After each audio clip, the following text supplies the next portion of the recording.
Hello friends, आज हम आ गए हैं फिर से आपके लिए नए वीडियो के साथ में, जिसमें हमने नई जानकारी लेके आए हैं। जैसे संतुलित आहार कैसे बनाते हैं। संतुलित आहार जो होता है वो एक ऐसा आहार होता है जो जिसमें सभी पोषक तत्व होते हैं, जैसे कि विटामिन, कार्बोहाइड्रेट, वसा, प्रोटीन और खनिज लवण।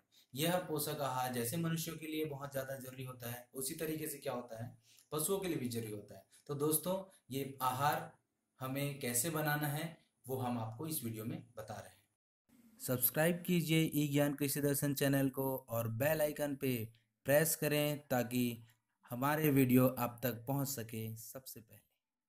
तो संतुलित आहार बनाने के जो तरीके हैं उसमें दोस्तों सबसे पहला जो पदार्थ होता है वो मक्का।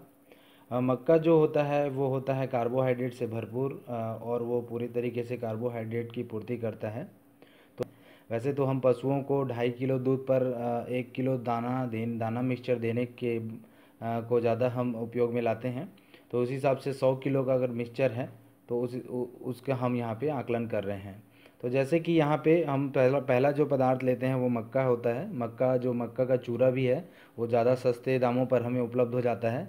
तो हम इसकी जो मात्रा है वो हम 40 किलो तक हम इसकी मात्रा को रखते हैं, मक्का। दूसरा जो होता है वो होता है दूसरा जो पदार्थ होता है जो हम इस दाने मिक्सचर में मिलाते हैं वो होता है बिनौला। बिनौला खल जो होता है उसमें वसा की मात्रा होती है। वसा की जो मात्रा है वो हमको दूध में भी हमको ज़रूरत पड़ती है। दूध में हमें जब तक फैट नहीं मिलता तब तक उसके अच्छे दाम नहीं मिलते। तो इसीलिए क्या है कि ये जो बिनौला खल है वो उस वसे की मात्रा की पूर्ति करता है। और जो है ये बिनौला खल जो है हम लेंगे 16 किलो के 16 किलोग्राम हम इसका जो मात्रा है 100 kg में से 16 किलोग्राम हम बिनौला खल को वेट हम देंगे। जो अगला जो होता है बिनौला खल के बाद जो हम लेते हैं वो प्रोटीन युक्त जो पदार्थ है जिसे हम दाल की चूरी कहते हैं। क्योंकि दाल तो थोड़ी महंगी होती है तो हम उसको उपयोग में नहीं ला सकते, लेकिन दाल की चूरी जो होती है थोड़ी उससे कम दामों पर 20 रुपये 22 रुपये लगभग किलोग्राम पर पूरे भारत में मिल जाती है। और इस दाल की चूरी का हम इस्तेमाल करते हैं उनके जो प्रोटीन है उसकी ज़रूरत को पूरा करने के लिए। जो गाय होते हैं, भैंस होते हैं, उनके प्रोटीन की ज़रूरत को पूरा करने के लिए हम दाल की चूरी उपयोग में लाते हैं। इसकी मात्रा हमने यहाँ पे जो है उसे लेनी है वो है 16 किलोग्राम। 16 किलोग्राम की हमको इसकी मात्रा जो है वो लेनी होती है। दाल के बाद जो है अगला जो होता है वो होता है हमारा पदार्थ, वो है चोकर। चोकर जो होता है, चोकर तो वैसे ही जो है पशु जो है बहुत चाव से खाते हैं, इसलिए चोकर की मात्रा को हम तो जितना भी रख लें जो पशु होते हैं उनके लिए बहुत ही अच्छा स्वादिष्ट होता है ये। लेकिन जो चोकर है उसकी भी मात्रा जो है एक निश्चित मात्रा हम उपयोग में लाते हैं। इसमें कार्बोहाइड्रेट होता है।